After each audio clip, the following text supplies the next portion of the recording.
जब बीजेपी नेता महिला की सरेआम साड़ी खींच रहे थे तब ये हिंदुत्व के ठेकेदार कहाँ गायब हो गए थे। नमस्कार, बोलता यूपी में आपका स्वागत है। यूपी में इस बार का पंचायत चुनाव हिंसा, धांधली, मारपीट और धक्का मुक्की के लिए सदियों तक याद रखा जाएगा। जिस प्रकार से जिला पंचायत अध्यक्ष चुनाव जीतने के लिए धांधली हुई, ठीक वही चीजें ब्लॉक प्रमुख चुनाव में नामांकन के दौरान भी की गई। कहीं प्रत्याशियों को नामांकन करने से वंचित कर दिया गया, कहीं जबरन फाइल छीन लिया गया, तो कहीं भरा हुआ नामांकन पर्चा ही छीन कर फाड़ लिया गया। इस तरह के अलोकतांत्रिक आचरण की पूरे देश में निंदा हो रही है। अब लोग भारत के विश्व के सबसे बड़े लोकतांत्रिक देश होने के दावे पर ही सवालिया निशान लगाने लगे हैं। यूपी के अधिकांश ब्लॉक में इस तरह की घटनाएं देखने को मिली, लेकिन लखीमपुर खीरी में तो सारी हदें पार हो गई।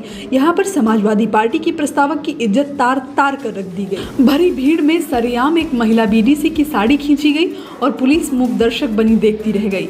मामला यूपी के लखीमपुर खीरी जिले के पसगमा ब्लॉक की है। यहाँ से समाजवादी पार्टी ने रितु सिंह को ब्लॉक प्रमुख का उम्मीदवार बनाया था। रितु सिंह ने बीडीसी सदस्य अनीता देवी को अपना प्रस्तावक बनाया था। जैसे ही रितु सिंह अपनी प्रस्तावक के साथ नामांकन के लिए पहुंची, वहां पर अफरा तफरी मच गई। रितु सिंह की प्रस्तावक अनीता देवी को भाजपा समर्थकों ने घेर लिया और बेहद असभ्य तरीके से उनके साथ धक्का मुक्की शुरू कर दी गई। अनीता देवी को सड़क पर घेर लिया गया और उनकी साड़ी खींची गई। काफी समय तक भाजपा समर्थक इस वारदात को अंजाम देते रहे। रितु सिंह इस धक्का मुक्की में नामांकन नहीं कर पाई। वहां पर मौजूद पुलिसकर्मी तमाशबीन की तरह सारा तमाशा देखते रहे। ऐसा लग रहा था कि पुलिस को ही आदेश दे दिया गया था कि जो होता है होने दो। चुनाव लड़ने से प्रत्याशियों को रोकने की ऐसी अभद्रता शायद ही भारत के इतिहास में कभी हुई हो।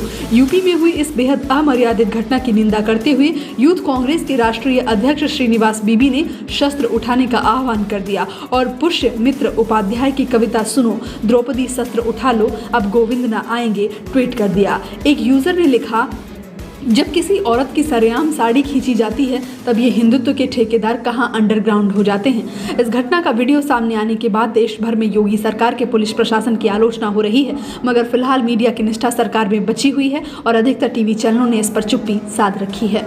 फिलहाल इतना ही। आप देखते रहें बोलता यूपी।